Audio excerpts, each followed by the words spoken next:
What's up, y'all? It's Ty. In this video today, we're going to be going over talking about the new Swift cards coming to NBA 2K26 MyTEAM, and which of these cards I'm most excited about, which may come as a surprise to a lot of you guys watching this video. Now, as I do dive into talk about this thing, if you're new to the channel, please smash that subscribe button. As always, I appreciate all the support on the channel, and you guys are absolutely amazing and the reason that I do this thing. So obviously I'm going to break down these cards one by one, but first I want to read my team's tweet. They said, Swift on the court, unstoppable in your lineup. Swift packs drop tomorrow with not one, not two, not three, but 4 pink diamonds.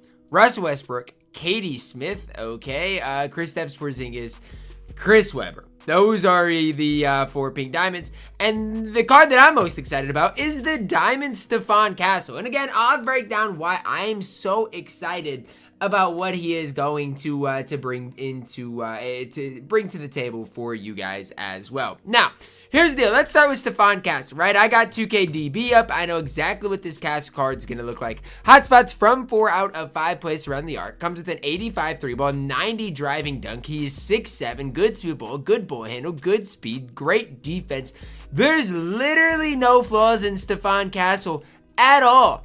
I am so serious when I say he is going to be one of your best point guards in the game, right? 6'7", defensively a menace. There's just no real flaws in what he is going to bring to the table for you guys. Badge-wise, comes with 25 base badges, which is absolutely insane as well. So to say I'm excited about Stpehon Castle, honestly, I think would be an understatement. Like, I literally think the card is so good, so elite. And again, I think if you're sleeping on Stpehon Castle, that is completely your fault, because the card is going to be absolutely amazing. Okay, as far as the rest of these cards, I'll talk about if we have a hidden gem version of the card and what they do look like. Let's start with the pink diamond Russell Westbrook, okay? Russell Westbrook, 6'4". He's got, a hot spot from the left corner, and that's it. 28 base badges, 9 of them on Hall of Fame, 85 3 ball, 95 driving dunk is insane, 98 speed with ball also is insane, good ball handle, good speed, good agility, solid defense.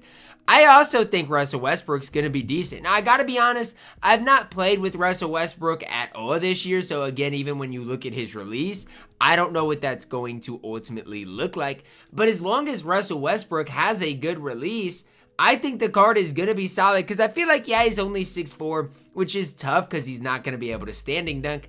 But I feel like Russell Westbrook always plays bigger than he is, because I feel like he's got a good player model, player build. And again, the defense on Westbrook is really, really, really solid. Now, is he better than Stpehon Castle? I mean, it's tough because Castle is 6'7" compared to Russell Westbrook, who is only going to be 6'4". That's the main thing that I think is so tough, so difficult. But overall, I mean, Westbrook looks solid. Again, I'm not going to sit up here and say, he's anything too crazy, but the card definitely does look solid. Looks like a card that is going to be able to play and compete at a really high level. Next up, pink diamond Katie Smith. Now, I don't even understand, a whole lot of what she's going to get into. Here's the thing you guys got to realize. She's 5'11", all right? So that's the first thing we got to look at. 5'11" at the shooting guard position. I'm not trying to hate, but yikes. I mean, that is going to be tough for me to really grasp, to really hype up at all. And again, I'm not trying to hate, but if you are 5'11" at the shooting guard position, who is really going to want to use you on the court? Again, I mean, we just talked about a Russell Westbrook only being 6'4" at the point guard position, right? So how after that am I supposed to hype up somebody that is going to be 5'11" at the 2? That is not going to be great, obviously, going to leave something to be desired, and that's just going to be really tough for Katie Smith. Next up, we do see pink diamond Chris Webber, and for C-Web, let's take a look, all right? Pink diamond C-Web, he is in the game, so we know exactly what he's going to look like. Let's start with the release. Chris Webber base, he's the only guy with it, so again, shoot around with the Kings if you want to see exactly what that's going to be like. 83 3 ball, 90 driving dunk, 80 standing dunk, solid speed ball handle at an 86, decent speed, decent defense. To me, this card looks eerily similar to like what a Shawn Kemp looks like, and I honestly think Shawn Kemp is going to be better than C-Web. And so, again, I'm not trying to hate on Chris Webber. Like, if you want to use Chris Webber, that's fine. I'm just trying to find what is so crazy about him. Like, why in the world would people spend up getting Pink Diamond C-Web? And I just don't really see it in this Swift drop, right? Like, it's just kind of tough for me to see the vision with it from 2K's side. So, again, I just don't see it with C-Web, and that's just kind of my personal opinion on things. The last card I want to talk about, break down, and we'll spend some time doing it, is Pink Diamond Kristaps. There is a Hidden Gems Kristaps in game, so we basically know what Pink Diamond KP is truly going to look like. The problem that I have with Kristaps, and again, I'll break down the card, we'll talk about his stats, badges, all of those things. The problem that I have with KP is, I feel like his player build is not going to be that great, and height isn't as impactful as it has been in the past. So I don't even know, depending on KP's release, is he going to shoot over people like he has been in past 2Ks? I don't know. The best part about Kristaps is the fact that he's 7'2" with a 93 3 ball. That 93 3 ball is going to carry him. You should, and again, I don't know what release he has, but you should never, ever, ever miss with Kristaps Porzingis. If you're missing with a 93 3 ball, maybe his release is just that bad. I don't know. We'll have to see come tomorrow, but that is the only thing that I can really say right now is, again, if you're missing with a 93 3 ball, his release would have to be poor. So we'll see release-wise, again, what that does look like come tomorrow. He's got a good standing driving dunk, 90 and 80 respectively. The speed with ball is a little low for my liking at a 76, but it's still not the worst. Comes with an 80 speed rating. Do I love that? I mean, I don't know. It's not slow, but if you compare that to like Joel Embiid, it's not great, right? 80 speed, 82 agility, decent perimeter, decent interior. Like, he's fine. Kristaps is going to be fine come tomorrow.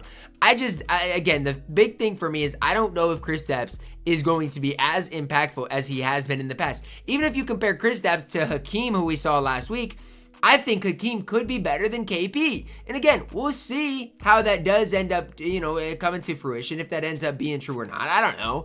But those are the things that I'm at least thinking about, keeping, in the back of my mind right now when I'm looking at Kristaps is he going to actually be the real deal? And again, at the time I'm recording this thing, I don't have an answer to that, right? I'm just sitting here and I'm just here, man. I don't really know. I don't really have an answer for that. He could be the real deal, but again, only time will tell when it comes down to it. So again, I've really loved, if you go back to past 2Ks, I've always absolutely loved Kristaps. I have, but I just feel like this year is different for a variety of reasons. And again, I haven't played with Kristaps at all this year. I haven't played like much play now, and obviously this is our first real impactful KP card in my team. So we just kind of have to see what that looks like. But again, it's important to note, basically all of these pink diamonds, at least the good ones, and Russell Westbrook, Kristaps Porzingis, are going to be expensive. The diamond Stpehon Castle, guess what? You can say, oh, you hope he's going to be a budget card. He is probably going to be decently expensive as well. Now, at the time you guys are watching this, we may know whether there's another event coming or not, but there's not, I shouldn't say an event. We might know if half boxes are coming or not. I doubt it, but we'll see. Maybe they will, because again, the event does, the LeBron James, the Hakeem Olajuwon event that does last until next week. So we'll see, I guess. There also should be pumpkins available in these packs as well, but I gotta be honest, and this is just my approach to things. There's not one card that's coming tomorrow, outside of Stpehon Castle, I love him, that I think is really great for their respective tier. And so I gotta be honest, if it weren't for the pumpkins, like, there's nothing here to open up packs for. Like, we don't have a guy like Dr. J was, right? With Dr. J, he was literally a game-changing card. None of these cards, in my opinion, are game-changing, right? Like, KP is smooth, Russell Westbrook is smooth, Stpehon Castle is smooth. You got a lot of decent cards, but in my opinion, none of these cards are anything crazy. None of these cards are anything game-changing, game-breaking, and that's just kind of where I'm at with things. So, I mean, it's up to, you guys and kind of what you guys want to do with these packs. Obviously, for myself, am I going to open up packs?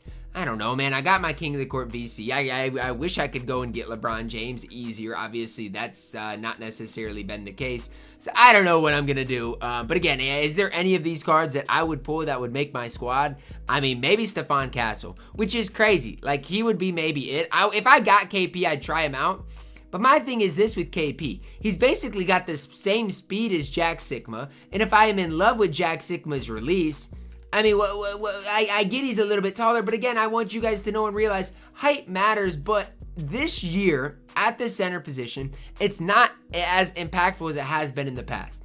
And so again, that's just kind of the approach that I'm taking with this. Is it's like, I mean, sure, KP is probably fine. Like, you obviously can probably use him, and I mean, you could have success with him, but I just don't see him being game-breaking, game-changing, anything like that. So that's where I'm at with this switch drop. You guys can let me know your thoughts on it down below in the comments, because I'm sure one of you guys is gonna really like what Russell Westbrook's gonna get into. Somebody's really gonna like the, you know, Kristaps Porzingis card, obviously. So I'm just eager to see what you guys have to say about this. And again, if I'm being too harsh on these cards, you guys can let me know that down below in the comments. But I'm to the point where I know it's gonna take a really good card to be useful, to play at the highest level in the game, and I'm just not really seeing it. Stpehon Castle, for me, takes the cake as the card I'm most excited about heading into tomorrow. Hopefully they do give us some really good amethyst as well, because if you look at last week, we had some really good budget options with the amethyst, so hopefully we get that. Hopefully we get some challenges for pumpkin cards as well. These are the things that aren't necessarily players specific in the game,